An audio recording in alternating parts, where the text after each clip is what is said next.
all sufficient Mary, shining like the sun, a fortune I inherit by no work I have done.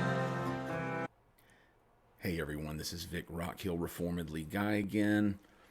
I'm just doing another video, and I know that it has been blowing up there ever since White and Flowers took to the debate stage and battled it out to the death. I have no idea which one won that. Just got done with Dave Louis, and I did an entire debate review on that. If you want to go check that out, you're welcome to do that. This video is going to be a little bit more on the tail end of that video. We discussed one particular issue that I really wanted to delve into. It came up in the debate. I've had a few dialogues with some people on Leighton's page about it, and specifically though, I want to lay out Leighton Flowers' view of John chapter 6, and then maybe fill in some holes where James White really did not do the best job of doing what he said he was going to do. And there was a couple areas where that came about. I wanted to kind of draw those out, tease it out a little bit with you, and show you that. So let's get right into this. We're going to be jumping all over this debate, but I really want you to hear it from Leighton's mouth. I found some online stuff where he goes into a little bit more in depth on some of the concepts he discussed, so we can kind of slow down because he was talking real fast. And I've got this clip sped up like 1.25 to hear him so we can get through it. I'll probably slow him down to normal speed and then speed James White up just to get through this even faster for you, because I really want to get to the meat of the argument. So let's dive in here. I'm going to share my screen. I'm going to minimize myself. I must decrease. Sorry, little Bible nerd humor. All right, so we're looking Leighton Flowers, John 66 case examined. And I just kind of wanted to get in three things with you today. The first, we're going to look at the layout of his argument. What did he do in the debate?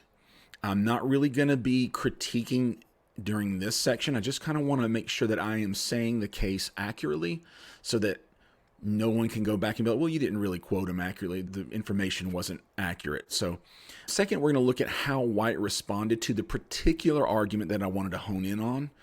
And then the third thing is I want to offer a stronger response even than what White gave.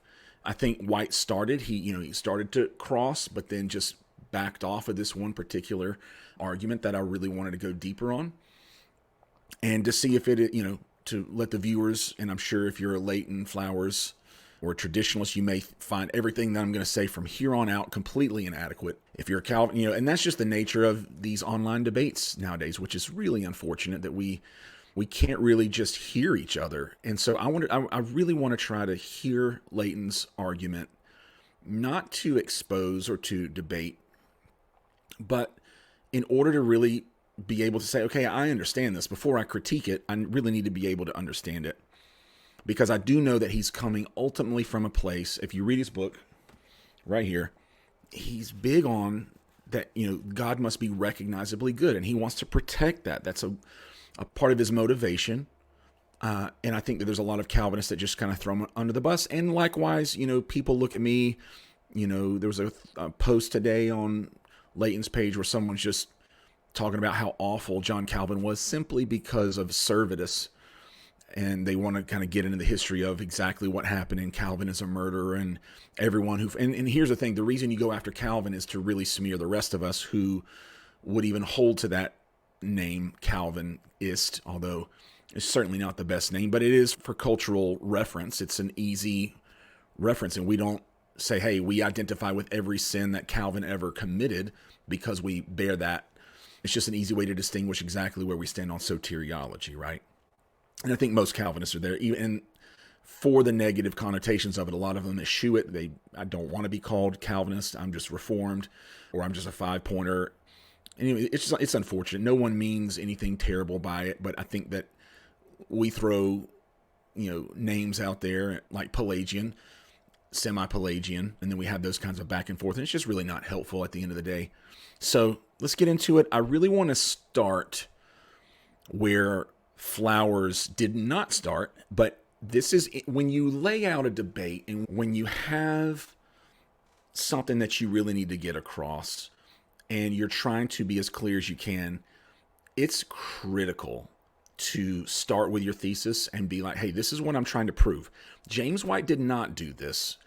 James White presupposed, and again, we'll talk about what that even means. What does it mean to presuppose and why this is getting out of control on both, really more on the provisionist side in the accusation of it, especially during this debate, but I've seen it way more than I do on the Calvinist side. So basically what needed to happen is James White needed to come out and say, this is what I'm out here to prove. Not that I'm out here to prove Leighton wrong, but that Dr. Flowers, but I'm here.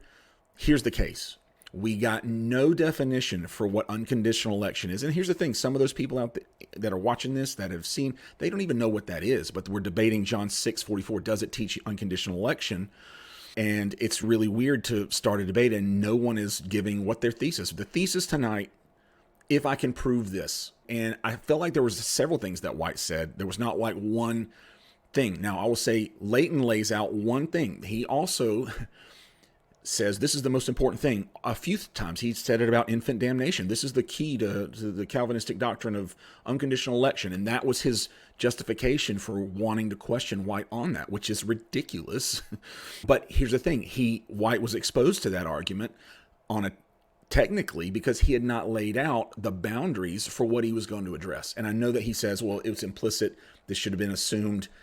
That was a pretty weak argument from White, in my opinion. It was a pretty weak attack by Flowers, but it succeeded in the minds of a lot of the Flowerites, we'll call them, affably, no insult intended, simply because there was no boundary there. And so Leighton stepped through whatever White in his mind imagined that was there. So today I want to kind of shore that up a little bit. So let's talk. First, let's just kind of go down through, and I want to start with what Leighton said was his thesis. And I've got some timestamps. Those of you that are watching, you want to go back, I'm going to let you listen to it for yourself. But if you want to go back and listen to the entire context for yourself, I included that information here on your screen. And you can also see as I drag the slider here back and forth. So we're going to go all the way to 30:16 and listen to this. All right. Well, I can't really get it back to where I wanted it. Let's go.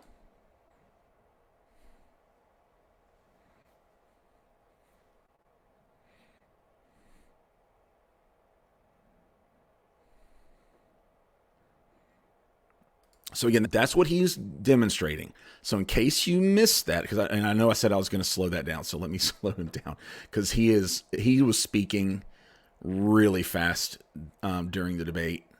All right, let's slow that down so you can hear. Okay, and here's the problem: is when you talk that fast, it's not just that you're talking fast and it's hard to understand, but the points that you're trying to bring out and the threads that you're trying to weave are, it is very difficult to follow. Unless you're just already on that side and you're just amening everything because you're a homer, and that did happen, as I saw, it's objectively hard to follow. If I knew nothing about Calvinism or provisionism, this would be objectively hard to follow. But I want to slow this down. What is the thesis? What's the thing that he's trying to prove tonight?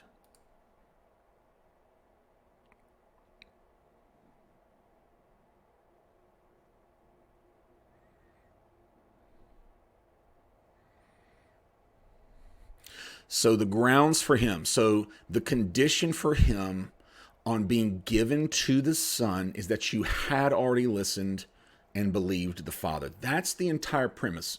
That's the entire thesis that he needs to show. And here's the thing, he was technically right. The burden did fall on James White to prove that unconditional election was in the text. But equally, you can't just attack the presuppositions, because both of them had them. White didn't just, and he should have, we'll get into this in a second, White should have just been, here are my presuppositions. The debate is not about the presuppositions. I'm granting you your presuppositions. You'll need to grant me mine.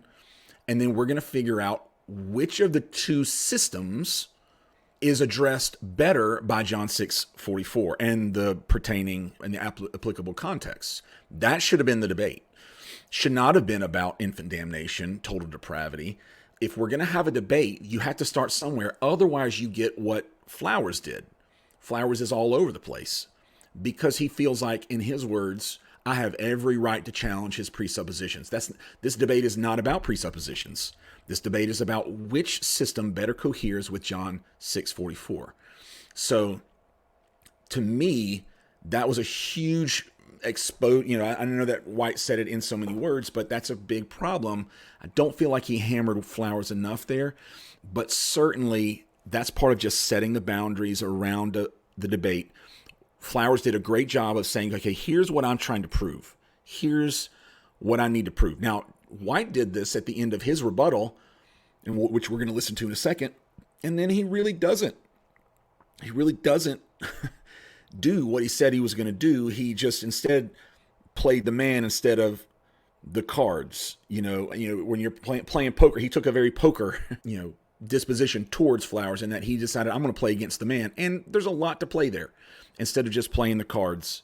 And of course, as a good poker player, you're of course supposed to play the man, not the cards. However, in this particular context, the debate was about the cards. So the second thing that I wanted you to listen to on what the thesis, what Flowers was discussing, he actually admits his presuppositions, and I want to get right into that. This was, again, a point for Flowers. He was upfront and said, hey, here's the presuppositions. Deal with them. I have every right to question your presuppositions, although White really didn't get, attack. But I think that, again, this is a tale of two debates. Flowers is debating Calvinistic presuppositions instead of debating, okay, walking through the text. And again, I know that's a trope, but the truth of the matter is, does John 6 cohere with Calvinism or provisionism in this case? Because it was definitely not Arminianism. And we'll talk about the difference or the distinctions that I know some Arminians were rolling their eyes. So listen to exactly what he says his presuppositions are, so we sort of get a feel for where he's coming from, which I think is fair. And I appreciate him doing this. All right, here it is.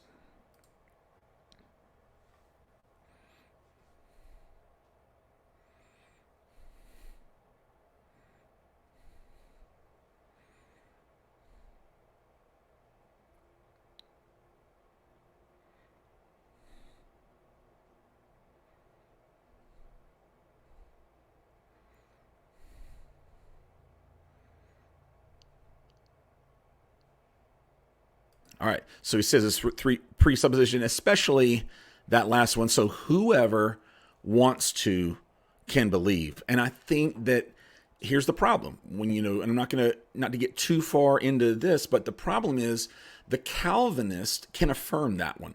That's the biggest one. We're not really talking about the intent of the atonement. We're not talking about the scope of the atonement in this debate. We were talking about, though, and we spent a lot of the time discussing what can man do. And he starts with the presupposition, anyone who wants to can come. A Calvinist can say the same thing. And so unless you really want to parse out exactly what that means and where do we differ on that particular issue, and I know he tried to do that, but he just assumed the Calvinist position means this. And there were several missteps, and I wish it's outside of the scope of this video to get into all of the misrepresentations by Flowers, and there were several that I did make a note of and said, oh man, this is not good. This is literally presupposing a Calvinism that is not Calvinism, which is what we call setting up a straw man. And again, I hate throwing away the fallacy, using beating that dead horse. But the reality is, I found myself thinking, I can agree with that in a sense. And so if I can agree with that, what that means is you're stating it in too vague a way, and you're not being nuanced enough in your language. So that is certainly an issue. But again, it's fair to say that he did lay out his presuppositions, and White should have come out and been like, hey, for this debate, we're going to presuppose total depravity. And technically, we don't even have to do that. We can actually get some of that doctrine, especially once you get later in chapter 6, where it says, the flesh, probably a good pushback to Flowers is, what does it mean that the flesh is no help but spirit? In other words, flesh with anything outside of the Lord is of no help towards believing. Nothing can, you're anything that has to do with you as just a human. This is the whole man here. The flesh as opposed to the spirit. There is no spiritual man. As most provisionists would admit, you have to believe upon Christ and then you get the spiritual life. Okay, if that's the case, well, how did you, again, we're particularly talking about the grounds of being able to believe here. So we'll talk about that later, but that's an interesting point. His framework. So let's talk about this. I know you guys saw that I had a bingo board, and I did put on my bingo board that someone was going to set up a interpretive framework before even getting to John 6:44.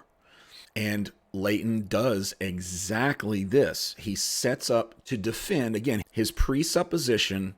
He sounds like he's trying to defend that by just simply stating and trying to demonstrate through John 1. He goes from John 1, John 2, goes back up to John 5, back to John 1, out to Ezekiel. And in all these passages, the number one, the thing that he's trying to show is that men do decide. Men decide and they choose, they accept or they reject, they receive or they don't receive. And again, here's the problem. A problem with this framework is that the Calvinists can technically affirm that. In fact, I don't know a single Calvinist that says, yeah, men don't affirm that, Calvinists don't affirm that men can decide.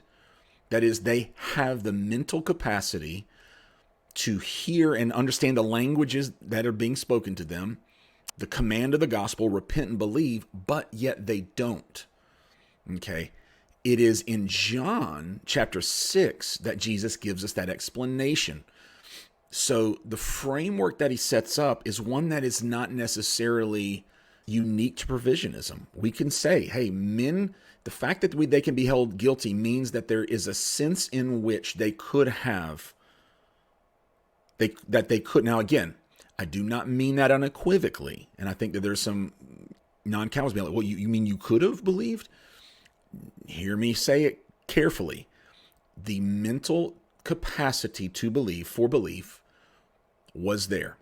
Now, the moral desire, which is also required, is not there. So now that does not make you guiltless. That's not where God puts the accent point on, or accent mark on, your judgment. Well, you're not, and that this is another argument, but again, I just wanted to get into this framework as it stood, unnuanced as Flowers made it.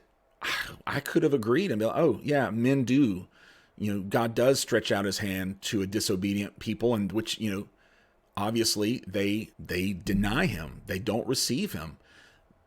And I think he did a great job of sort of bringing it back from this framework into this narrow lens that I really want to focus on. What then? Why then do they not? Now, the explanation for that is where I think things start to fall apart for his case, and we'll talk about that. So the framework, he does lay out a framework of men choosing, okay? Now, does that explain John 6? I would make the argument John 6 is to explain that framework. Jesus does say that, and he gives us that information. I wish I had more time. It's a very long discussion, but so in the key issue, so we have the thesis, presuppositions, we have the framework. A key issue that he lays out, I think James White agreed with him here. So this is, our first consensus that we kind of saw, where we're both kind of speaking the same language, and we're not just kind of throwing around frameworks or presuppositions or, these various accusations. This happened at 32:35. Listen to our affable Dr. Flowers here, who I do, by the way, I do like Dr. Flowers. I think the more I listen to him, the more I appreciate him. I did, obviously he had a very fiery debate and was very hopped up. I don't know what energy drink he had, but again, I'd really have had to slow him down where to listen to make sure I understood what he was saying, because he was talking so fast. So 32:30, he said this, and this is for me a key issue, the question of why.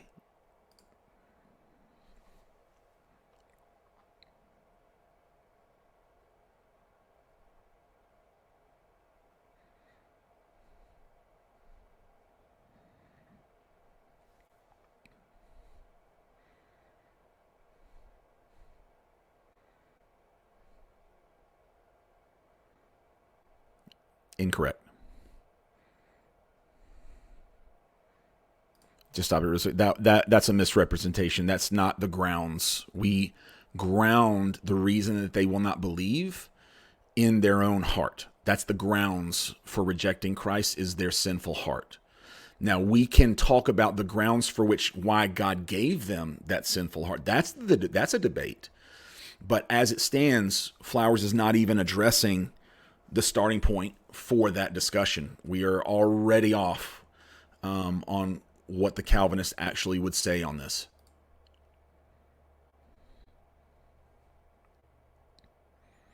So I just want you, we'll stop there just in the interest of time. So basically, both men, I feel like, agreed at various parts and multiple times that the key issue is, okay, what is the grounds? And they didn't use the word grounds. Flowers doesn't use that kind of language. What is the grounds for man's rejection? What's the reason? So again, there is a difference between grounds and cause. So maybe it will just get rid of the word grounds. What is the reason that the people here, the people in this time, and the people that Jesus were speaking to, and I want to frame it how Dr. Flowers did. He's talking about a specific time, place, people. These are Jews. Again, this is not necessarily the Calvinist interpretation, but I want to take Flowers at his word.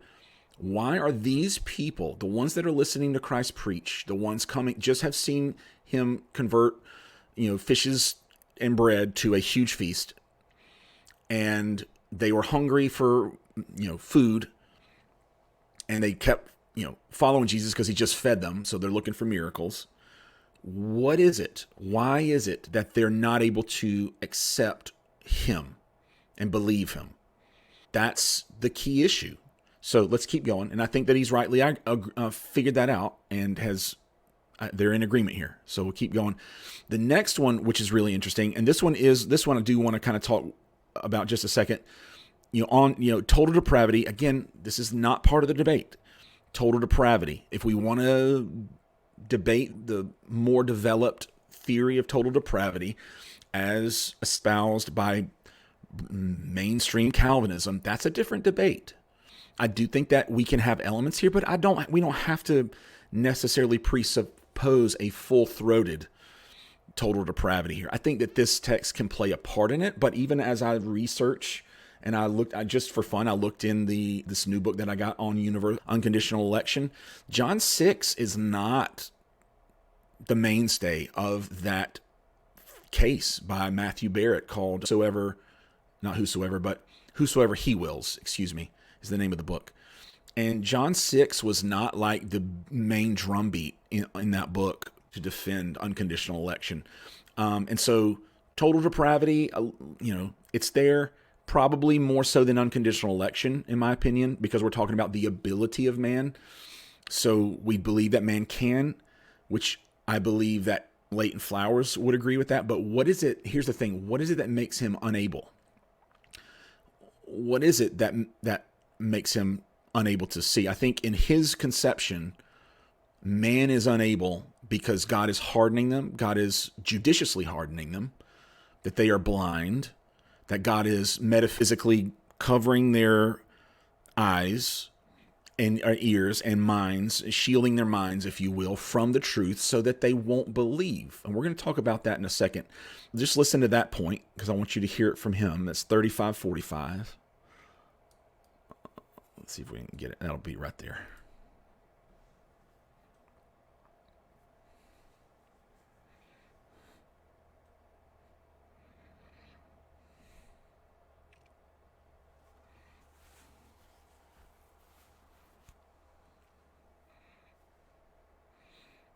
So this makes, total depravity is superfluous given God's hardening, or God's hardening is superfluous given total depravity. And here, there are really two Reformed answers, and this is not the debate, so I did not want to get too far into it. James White gave one of the responses is this could have been a hardening away from certain actions in time. The standard response is actually that the hardening, we don't use the word judicious, but the blinding of God, this is just normative total depravity. This is literally what it is. Like, that's the definition, is to be blinded. That this is not, and I mean, but the Bible can also use it per se in as a response to sin. But this is the natural condition of man, is that he is blinded, and that God is not doing something extra or active in these people. So, some Reformed theologians have taken the stance that God is doing something active, that he is actively blinding them. It's not necessary to even take that position, though. Again, I'm not going to spend too much time on that. But this is the instrument, or you can, not the instrument, but perhaps the means is a good way. What is the means of total depravity? God's blinding them. Now, again, because it's not as though God is coming down and shielding their minds from anything. Their minds are simply dead. That is what it means to be blinded. And that these particular people are blinded is just simply God's election of one over the other, and he has a plan for why he's doing it for these folks. And the Bible is now, in this section, elucidating the hardening of these particular people, or the total depravity, a la blinding, hardening, deaf act of God. So, moving on. The grounds for the choice, and then this is where things start to fly apart, I feel like, for Flowers. He does try to ground the choice of God, of some, and then he addresses it at 3850. Let's check it out. See if you can figure it out. What is he grounding the choice in?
And I apologize. It looks like I went just a bit beyond it. It was actually 38:30 is where he actually uses the verse that I wanted to get into. But again, that's all good.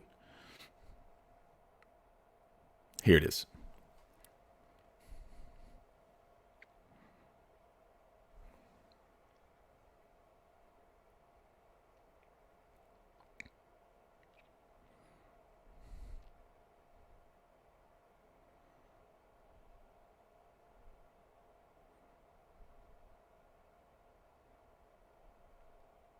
So they weren't given, so let's stop there. They weren't given the grounds for them not being elect or chosen is that it's either one of two things. Either one is Jesus' knowledge. He had knowledge of them, or it is in fact that he was stating that he had knowledge of them and that based on their heart.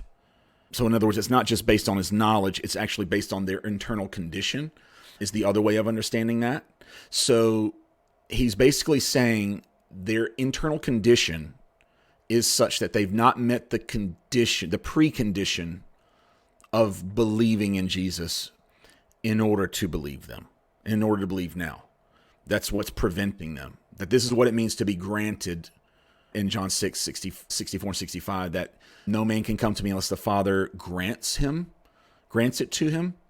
That means the granting there is not the grounds. As a Calvinist would say, we would say the grounds for, and this would be the unconditional election part, the grounds are clear and we don't need to state anything further. The grounds is the granting of the Father.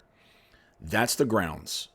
the grounding for here, the condition that he's talking about, the condition is for him explicit. That the condition is, hey, you've got to have believed in God, and then you can believe in God, is what it really amounts to. So let's get into a couple of other slides that I had prepared here. Let's look at White's response to this. It's at the end of the rebuttal, 5630. He says, right here, we'll start right here. So that's the first thing, is what's the nature of free will? So White's response is, okay, so they had free will but presumably these Jews had free will before, while someone was trying to teach them about the word, about Moses, and Moses was talking to them through the prophet. Prophets were speaking to the Jews rejected. Okay. But here it gets very fuzzy, because at some point Flowers is being very cryptic about, is he talking about corporate Israel or individual Jews? Is there an even individual Jew for him here? Or are Jews always treated as one lump? Okay. This is something that Flowers does not nuance. He talks about Jews, then seems like he's talking about individuals, then he's talking about corporate Jewishness or the nation of Israel as they're hardened, as the Bible speaks of. But then now we're talking about individual, like you can't come, no one can come. So there is a conflation in Flowers' mind, and as we're watching, because let's try to apply this to individuals. So presumably in provisionism, as you researched it, hopefully, people do not have an inability, any kind of inability, nothing that God has put inside of them that would prevent them, if God could convince them, or if a messenger could convince these people.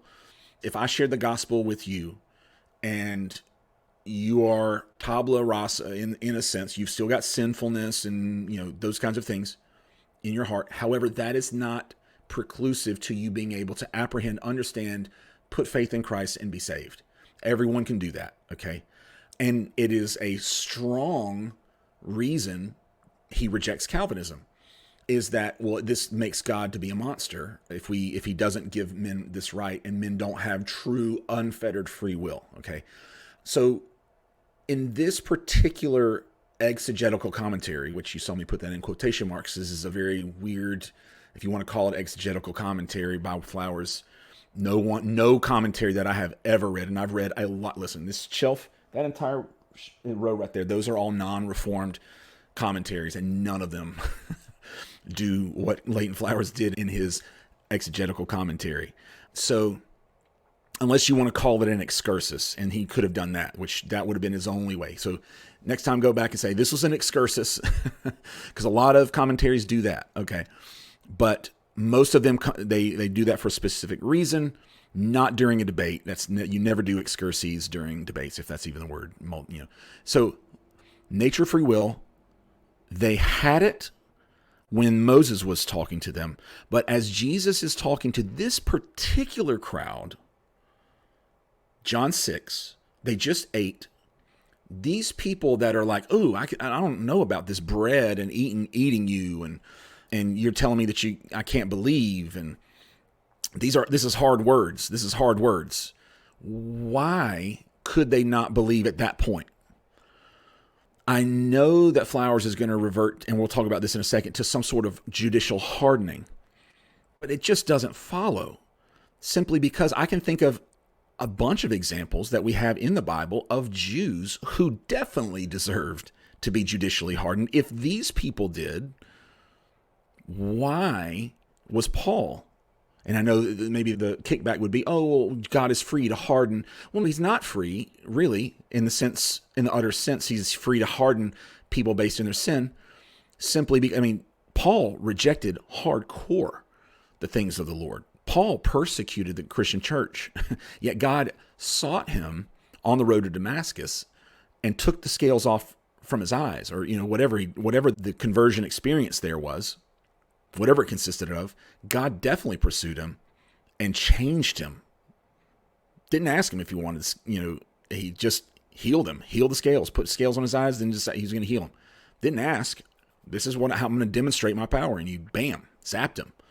So, I can think of several Jews that definitely deserve to be hardened, but yet these particular ones, it's a hypothesis and it's supposed that these Jews were hardened in order to lead to the death of Christ. So you're telling me that an entire generation of Jews is hardened, and that every single one of these particular people that heard Jesus were part of the crowd that needed to be hardened, all of them. What about the Jewishness of the disciples? What makes someone useful to Christ's crucifixion that another Jew is not useful? See, we're treating certain Jews as individuals, but then we're treating others as a corporate lump that can be hardened. Or what does it mean that all of Jews were hardened if individuals themselves were not hardened? What does it mean that individuals, a huge, massive individuals were?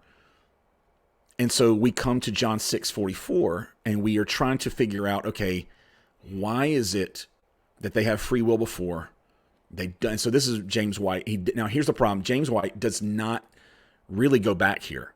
He doesn't really hammer this in any strong way to where we really get an answer. Okay, what is it about the free will that changes here? Because even given judicial hardening, because if you looked at judicial hardening, by the way, it's not a biblical phrase. It's a construct. So again, we don't have to even accept it. That needs to be demonstrated. That's a presupposition, certainly, that Leighton kind of leads. There's no other reason that these Jews were, but at the same time, why could they not have followed him there and then fallen away later? Why? I mean, God was so concerned about making sure Jesus died that I'm talking not from a Calvinist here, so don't see me as talking as a Calvinist. I am speaking as though I'm a provisionist here. The provisionist, so God is so concerned that he wants to crucify Jesus by these same people that are talking to Jesus? No. This is an entire crowd, what he fed, 2,000, 5,000 people? You're telling me all 5,000 of these people that are listening to Jesus' message, or whatever Jews are listening, all of them needed to be hardened? And when Jesus said no one can come, he wasn't speaking to just simply hardened Jews. No one can come. Again, so unless you want to make the argument Jesus only has in mind here Jews and no one else, which is a little bit weird since he's basically saying we need to eat, unless you want to say that no one should be eating or drinking Jesus' blood, figuratively, of course, that holds no water. So let's keep going. So I have a few thoughts of my own. So number one, this proves too much. So we know that being given to the Father in his view is that someone has been listening and learning. Well, it's not quite clear what it means that someone can listen and learn from the Father.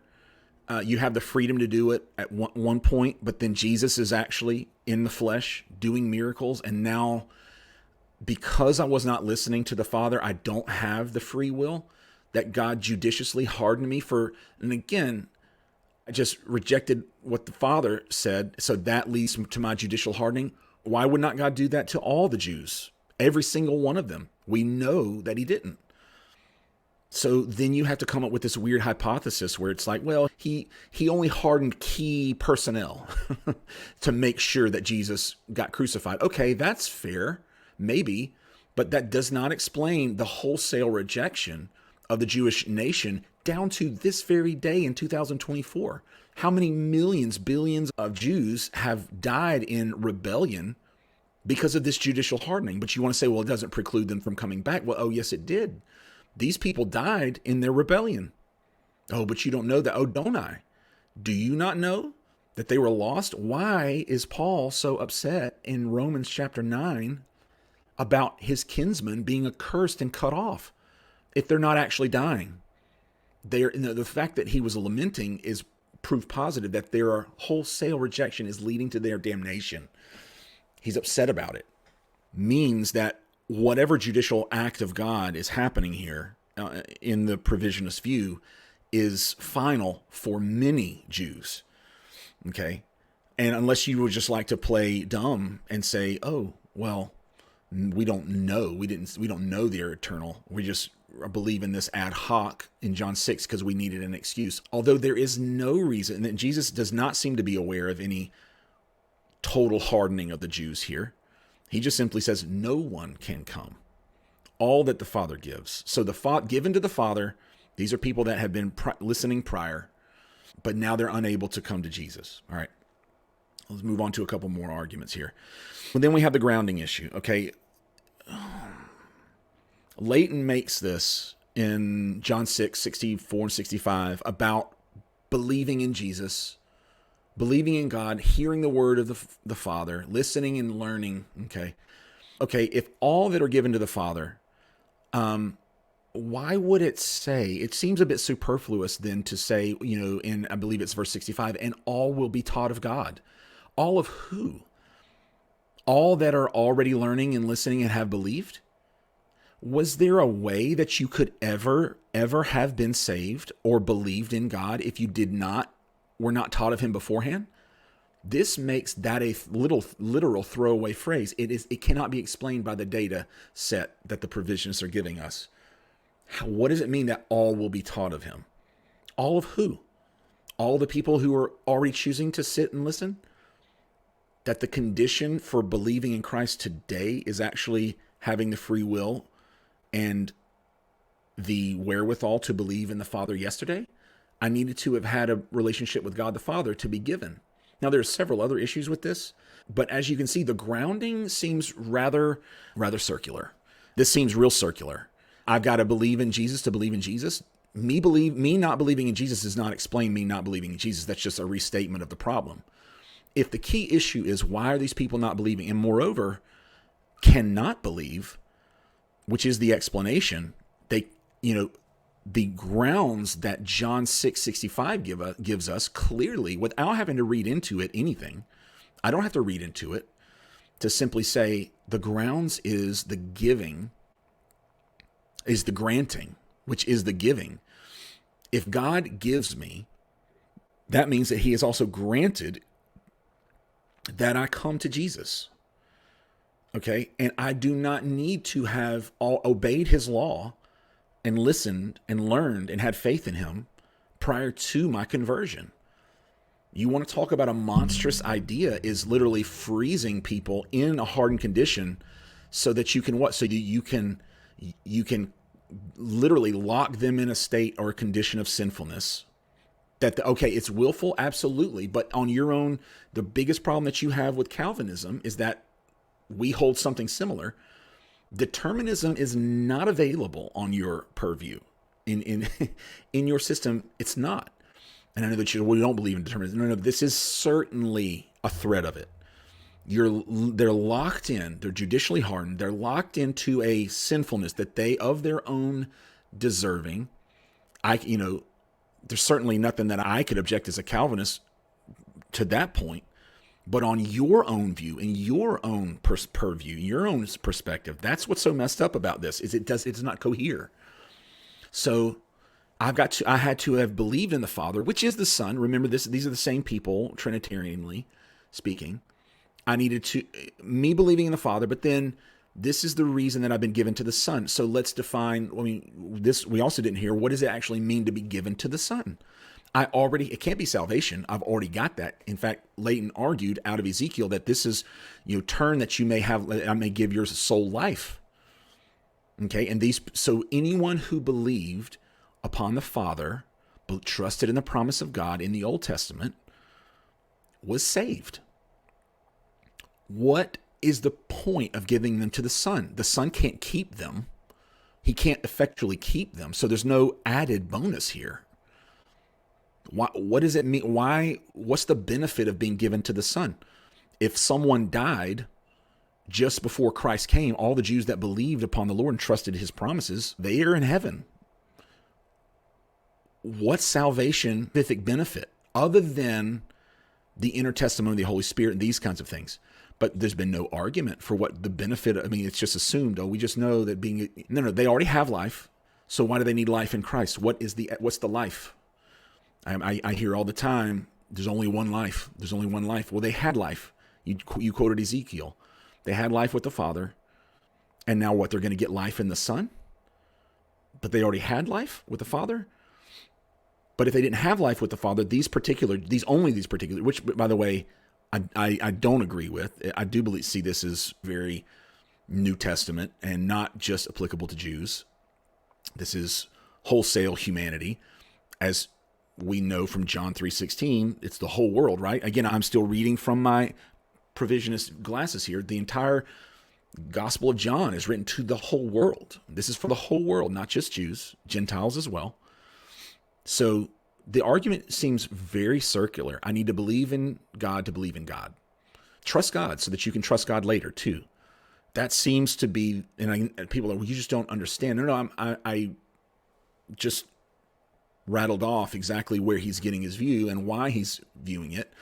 He has to ground it in man. He wants to be just, that this has got to be man's fault some way. Well, why did Jesus say no man can come unless the Father draws him? Why no man can come unless the Father grants it to him to come? And we know that to come to Christ is to believe on him. So I think we've got an issue there. So again, I wanted to finish with a couple final thoughts. Number one, Christ came for the well. So we have verses, Luke, and I'm not going to go, but specifically Christ has said in multiple times that he came for the sick, not the well. So Jesus is basically saying to these people, unless you already have life, unless you already are well, you're alive already, you can't even come to me.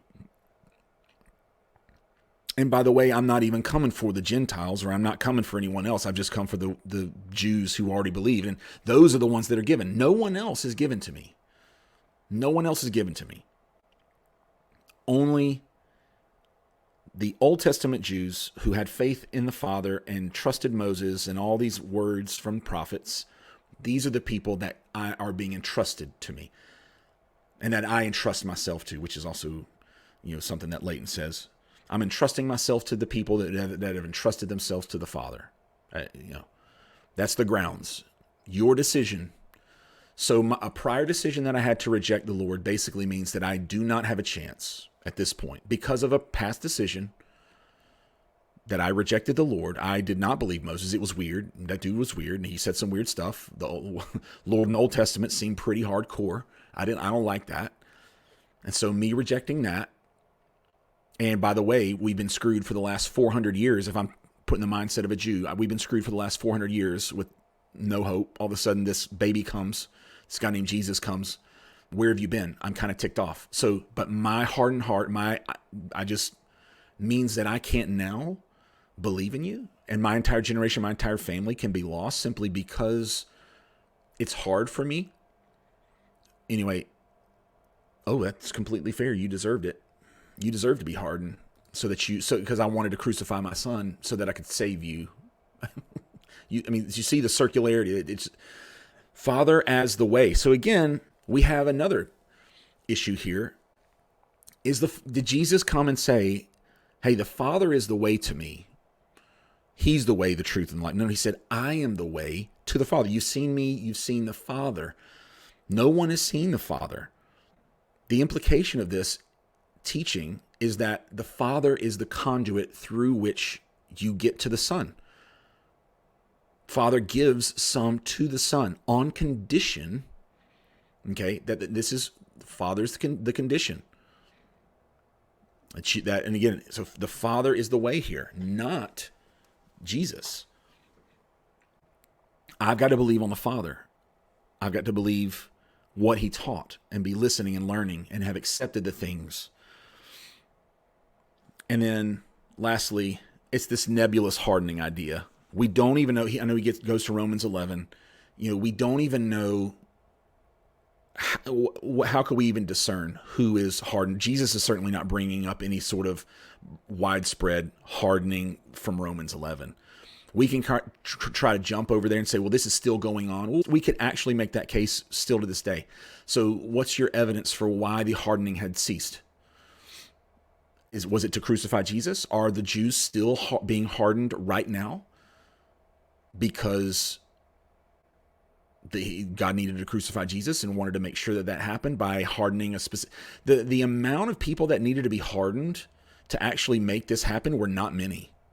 people were already, I mean, this is, again, that's what I'm saying. Like, we don't need a fictitious, judicious hardening here to see, okay, people were blinded by themselves. This is what Calvinism would teach. We don't need to posit an extra layer of hardening here. It's not like there's a sinful guy and God says, oh, I think you're about to turn and believe in me, and then I'm going to shield your eyes. That would make no sense given Calvinism's doctrine of election. That would make zero sense given our doctrines. So again, that's why we don't hold to any sort of, quote, judicious hardening. It's a very nebulous concept here. God's hardening, but on the basis of what? And again, this is not where we would get. Why are we even discussing a judicial hardening in John 6? We can go to Romans 9 and we can have that debate. That'd be fun. John 6, it's a little bit weird. So I just wanted to throw those arguments out there, let everyone hear them, chew on them, help me refine them.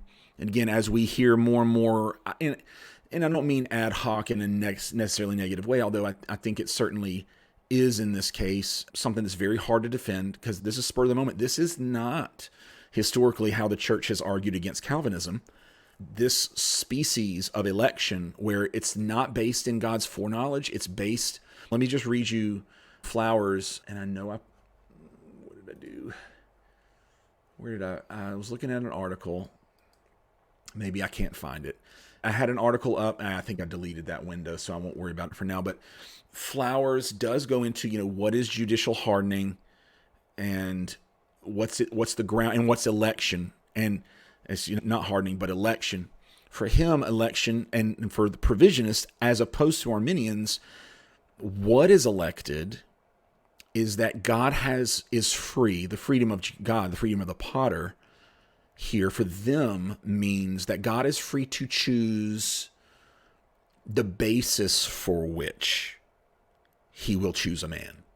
So that's how they will talk, we'll see that the election is an individual thing, is that election is individual, they'll say, but it's individually based on your decision to believe in Christ. So there's this conditional election, and he really kind of starts with that presupposition, which is, when he says anyone can come, these are akin to saying, well, God chooses us on the grounds that we have chosen him. There's no foresight or anything needed because predestination is not true foredestination or ahead of time choice. Predestination for the provisionist is he chose the mechanisms by which he would save you. That's what he was free to do. It's not that he chose you from among every human and then that he would bring you to Christ. It's that he chose the way that he would do it would be in Christ. And that if you would lay hold of Christ, then that makes you conditionally elect. So that's another conversation, another debate for another time. I just kind of wanted to lay out my thoughts and objections really to what I was presented and what I was given, where Flowers, not Flowers, but where White really did not push back enough. Anyway, God bless you guys for listening. Appreciate you. And hopefully I'll get to more content as soon as I can. Y'all have a very blessed night.